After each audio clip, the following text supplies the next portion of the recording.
தீபாவளினா பளிச்சுன்னு ஞாபகத்துக்கு வர்றது பட்டு, பட்டாசு, பலகாரம். பலகாரம்னா ஞாபகத்துக்கு வர்றது மந்த்ரா கடலை எண்ணெய். அபார ருசி, ஆரோக்கியமான உடல் நலம். தீபாவளி அன்னைக்கு மட்டும் இல்ல, என்னைக்குமே கிச்சன்ல இருக்க வேண்டியது மந்த்ரா கடலை எண்ணெய் தான்.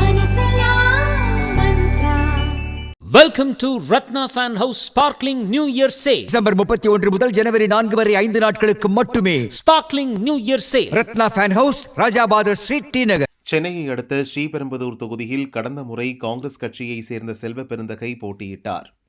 தன்னை எதிர்த்து போட்டியிட்ட அதிமுக கூட்டணியின் பழனியை 11,000 ஓட்டுகள் வித்தியாசத்தில் வென்றார்.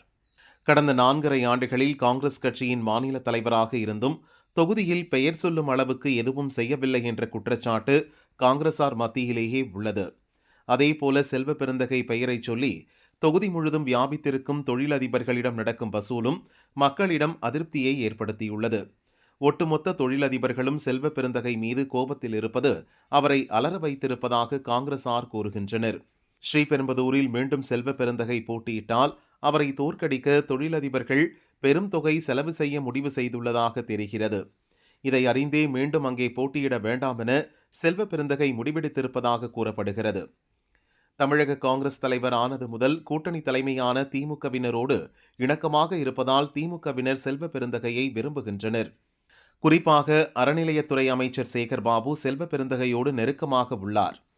திமுக தலைமையிடம் பேசி எழும்பூர் தொகுதியை செல்வ பெருந்தகைக்கு ஓகே செய்திருக்கிறார் சேகர்பாபு.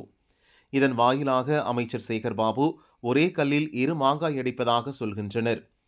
எழும்பூர் தொகுதியின் தற்போதைய திமுக எம்எல்ஏ பரந்தாமனுக்கும் சேகர்பாபுவுக்கும் 7ஆம் பொருத்தமாக உள்ளது. அதனால் பரந்தாமனுக்கு இம்முறை தொகுதி கிடைக்காமல் செய்ய வேண்டும் என்பதற்காக செல்வ பெருந்தகையை எழும்பூருக்கு கொண்டு வருகிறார் சேகர்பாபு. அதேபோல திருநெல்வேலி சட்டசபை தொகுதியில் செல்வாக்குடன் இருக்கும் தற்போதைய எம்எல்ஏவான தமிழக பாரதிய ஜனதா தலைவர் நயினார் நாகேந்திரன் மீண்டும் அதே தொகுதியில் போட்டியிட விரும்புகிறார்.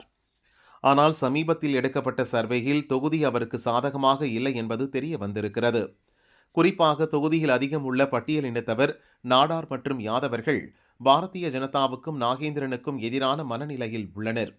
தன்னுடைய முக்குலத்தோர் இனத்தவர் மத்தியில் நாகேந்திரனுக்கு செல்வாக்கு இருந்தாலும் எதிரணியில் முக்குலத்தோர் இனத்தைச் சேர்ந்தவரை வேட்பாளராக அறிவித்தால் தோல்வியே பரிசாக கிடைக்கும் என்பதே சர்வே முடிவு.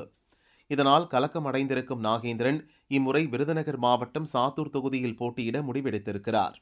அங்கே தன்னுடைய இனத்தைச் சேர்ந்தோர் அதிகம் இருப்பதோடு அதிமுக பாரதிய ஜனதா கூட்டணிக்கு சாதகமான தொகுதியாக இருக்கும் என்ற நம்பிக்கையில் தொகுதி மாற நாகேந்திரன் விரும்புகிறார். ஆனால் அங்கும் வெற்றி வாய்ப்பு சந்தேகம் என உறவுக்காரர்கள் சிலர் எச்சரிக்கை மணி அடிப்பதால் கடைசி நேரத்தில் அவர் தன் முடிவை மாற்றவும் வாய்ப்பு இருப்பதாக பாரதிய ஜனதா வட்டாரத்தில் கூறப்படுகிறது.